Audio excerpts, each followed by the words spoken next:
روح المانیه و خبر دلته بله کړې طالبانو ورونو خیر د طالبانو ورونو علم زده کوي د الله په خاطر باندې تنګ نظري مه کوئ دغه علما چې نن مظاهرو ته هڅوي که مناظرې دي ما طالبانو د دوی په لاره باندې مه ځئ دوی مو له علم نه باسي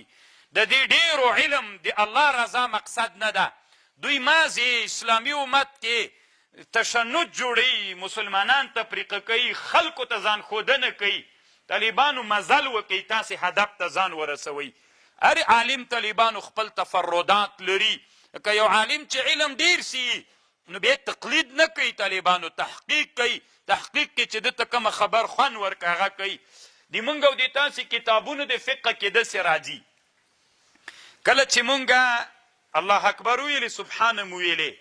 چا باندې چې قرائت ستا په هغه باندې اعوذ بالله او بسم الله هم ستا خو واجب دی که سنت څه وایي طالبانو د فقه کتابونه د احنافو داسې یو غږ باندې مو نه ویلې لکه چې دا واړه کتابونه هم نه دي ویلي دا بسم الله ویلل څه شی ده سنت د طالبانو روح المانی واجب بولي په هر رکعت کې مثلا ته اوس امام د په امام باندې قرائت ته کنه او که مقتدي یو سړي تنا مونځ کو کنه چې تنا سړی مونځ کوي نو خو هر رکعت کې څوک په سنت ته له چا نه مخکې له قرائت نه مخکې څوک په سنت ته بسم الله په سنت ته دا خو عام احناف علما وي خو د علامه شهاب الدین آلوسی رحمه الله رایه دا ده وی که چېرته د قصدن بسم الله پرېښودله سجده سهو در باندې لازمه ده ځکه واجب ده دی تنا نه د طالبانو په دې مسئله کې دی وی دا مسئله امام ضیلعي ذکر کړې ده د احنافو په کنز کې تبیین الحقایق په کنز باندې یوه شرحه ده هغه هلته دا په مسئله د سجده سهوه کې انشاءالله ذکر کړې هلته یې داسې لیکلي دي وی که چا بسم الله ونه ویلې په ده باندې څوک لازمیږي له هغه نه یې نقل کړی یو د قدوري او بل شارح ده امام زاهدي ورته وایي مجتبا په نامه یوه شرحه کړې ده په قدوري باندې دغه عالم امام زاهدي هم د وجوب خبره کړې په احنافو کې دوه دریم دا ده چې په منظومې د ابن وهبان باندې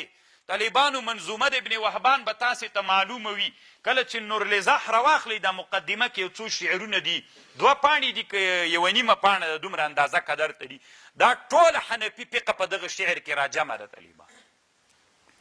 نو دا شعر چې ده هلته نظم کې راوړي ولو لم یبسمل ساهیا کل رکعة فیسجد اذ ایجابها قال اکثرو په معنا خو پوهیږئ طالبانو هلته داسې ده ځکه دا د فقه کتاب ده ولو لم یبسمل ساهیا فی کل رکعة که بسم الله دې په هر رکعت کې سهوا نو نه ویلې فیسجد سجده به کوي اذ ایجابها قال اکثرو دا وجوب د بسم الله اکثر علماو قول کړی د ده رایه ده او بل د مونیې شارح د امام حلبي د غونیې رایه ده دی وایي روح المانی وی ویم دا ما قولم دا خلافا لقاضی خانه والصاحب خلاصه والحق احق بالاتباع دا لنډی دا دی درایه دا ده چې بسم الله څوک ده په هر رکعت کې به وایي بسم الله واجب ده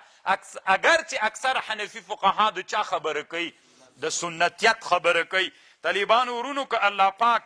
کتاب هم ډېر ښه شی ده ځکه کتاب د عالم دپاره وسله ده مجاهد سره چې په سنګر کې هر قسم وسله هغومره پرمختګ کولی سي دښمن له منځه وړی سي نو عالم په علمي میدان کې باید کتاب ولري او کتاب یو دم نه پیدا کیږي طالبانو ورونو په قراره باندې د منظومې د ابن وهبان باندې دوه حنفي علماو شرحې کړي یو د ابن شحنه شرحه ده چې دا په دیوبند کې چاپ سوي د هغه علماو تحقیق پې کړی ماست یو ملګري هغه جنه رالیږلې وه 3 جلدونو کې ده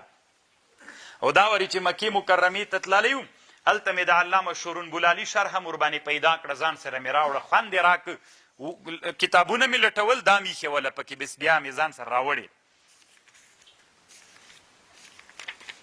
نو هغه انسانان طالبانو چې د علم سره مینه لري او علما په کتابونو باندې نازوي الله عز وجل دې له هغوی سره ښه وکړي لکه موږ او تاسې په د اسلامي ټولنه کې ډېر ښه علما عوام رونه سته ده چې اکثره وخت کې د دین سره ډېره ښه مینه لري د علماو ضرورتونه پوره کوي الله دې دوی جنت روښانه وګرځوي